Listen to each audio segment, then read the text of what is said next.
राष्ट्रीय प्रतीक। राष्ट्रीय प्रतीक क्या है, क्योंकि यहाँ से आपके एग्जाम में प्रश्न पूछे जाने की संभावना ज़्यादा रहेगी, क्योंकि यह बहुत ही इंपॉर्टेंट है। मैंने यहाँ पे सभी पॉइंट टू पॉइंट प्रश्न लिए हैं जो कि आपके एग्जाम सामने बहुत ही महत्वपूर्ण है। जैसे राष्ट्रीय ध्वज।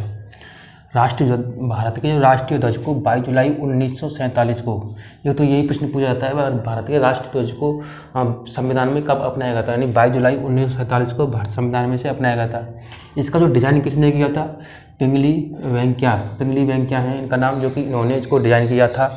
जबकि इसके जो लंबाई चौड़ाई का जो अनुपात है 3:2 है। ये भी पूछा कई बार गया है एग्जाम में, जो कि आप पिछले एग्जाम के जो पेपर हैं उनको उठाकर देख सकते हैं कि इसकी जो लंबाई चौड़ाई का अनुपात कितना है, 3:2 है।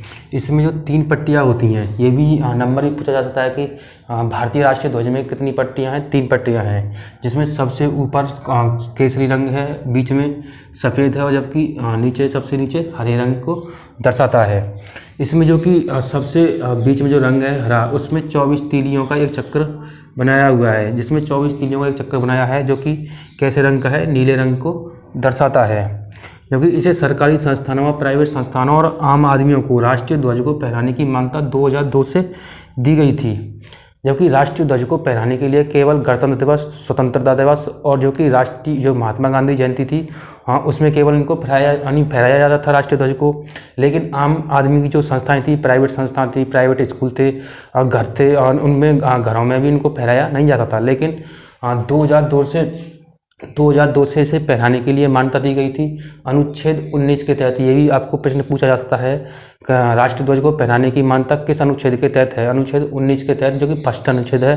अनुच्छेद 19 में फर्स्ट है, जो कि इसके तहत हमें राष्ट्रीय ध्वज को पहनाने की क्या है, स्वतंत्रता दी गई है। अब देखते हैं राष्ट्रीय चिन्ह क्या है। भारत के जो राष्ट्रीय चिन्ह को सारनाथ जो कि अशोक स्तंभ से लिया हुआ है, यानी ये प्रश्न कई बार पूछा गया है कि भारत के राष्ट्रीय चिन्ह जो कि कहाँ से लिया गया है, यानी सारनाथ के अशोक स्तंभ से लिया गया है।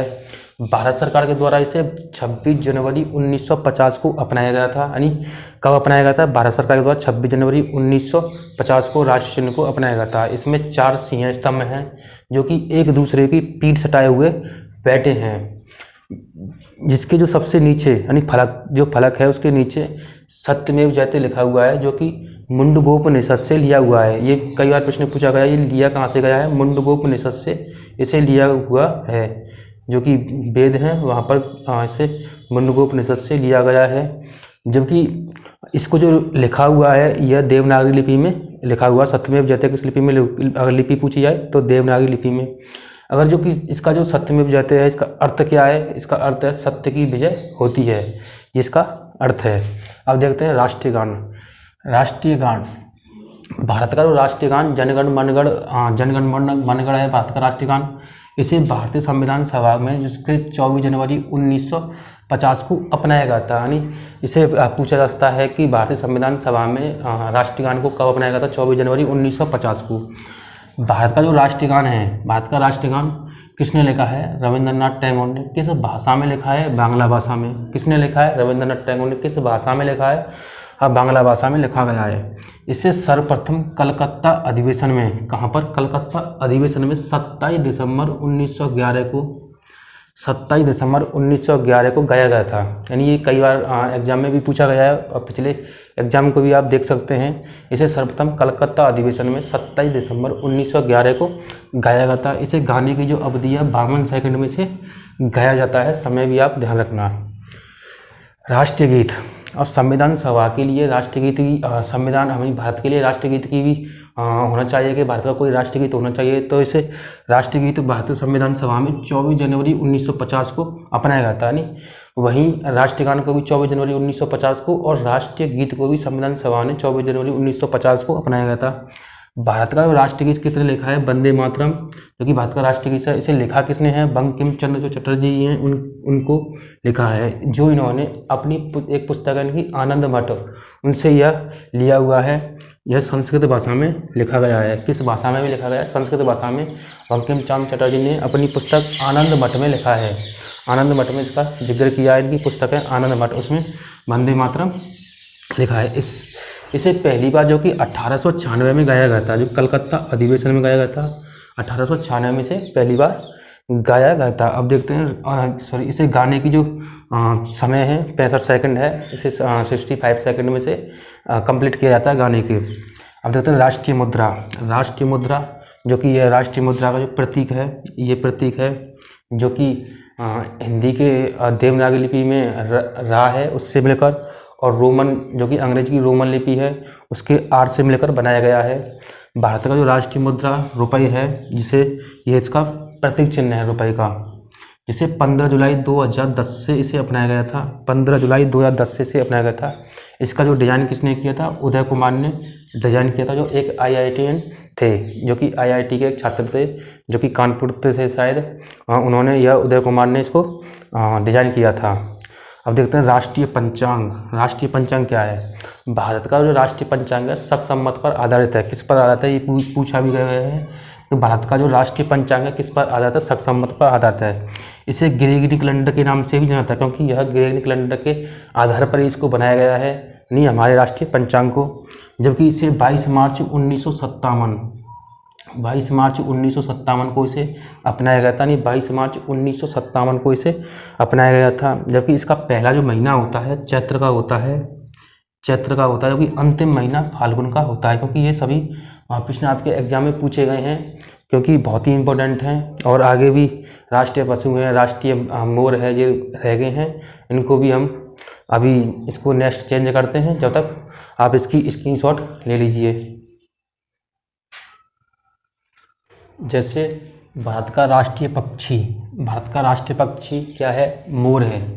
भारत का राष्ट्रीय पक्षी मोर है, जिसे 1963 में भारत सरकार के द्वारा इसे मान्यता दी गई थी, यानी भारत का राष्ट्रीय पक्षी 1963 में से भारत का राष्ट्रीय पक्षी घोषित किया था। भारत का राष्ट्रीय पशु बाघ है, जिसे 18 नवंबर 1972 में से भारत सरकार के द्वारा अपनाया गया था। ये कई बार जो डेट हैं बहुत बार पूछी गई हैं, क्योंकि राष्ट्रीय जो प्रतीक हैं पक्षी पशु ये सभी को पता है, लेकिन ये डेट हैं पता नहीं रहती, क्योंकि यहाँ से कई बार आपके एग्जाम में प्रश्न पूछा गया है डेटों से। राष्ट्रीय बाघ परियोजना 1973 में शुरू की गई थी। राष्ट्रीय बाघ परियोजना कब शुरू की गई थी? 1973 में राष्ट्रीय बाघ परियोजना को शुरू किया था। राष्ट्रीय पुष्प, भारत का राष्ट्रीय पुष्प कमल है, जिसे 1950 में अपनाया गया था। भारत का राष्ट्रीय पुष्प क्या है? कमल है, जिसे 1950 में अपनाया गया था। राष्ट्रीय परियोजना को इम्पोर्टेंट है, क्योंकि ये बहुत बार आपके एग्जाम में प्रश्न पूछा भी गया है। भारत का राष्ट्रीय पुष्प कमल, जो कि जिसे 1950 में अपनाया गया था। राष्ट्रीय वृक्ष, भारत का जो राष्ट्रीय वृक्ष बरगद है, जबकि भारत का राष्ट्रीय फल आम है। जबकि राष्ट्रीय नदी, भारत की जो राष्ट्रीय नदी गंगा नदी है, जिसे नवंबर 2008 में गंगा नदी को राष्ट्रीय नदी घोषित किया गया था, क्योंकि इसकी जो लंबाई है 2525 किलोमीटर है, जो कि गंगोत्री हिमनद से निकलती है। जो भूगोल में आगे भूगोल पढ़ेंगे तो उसमें अच्छे से जानेंगे भारत की राष्ट्रीय नदी को।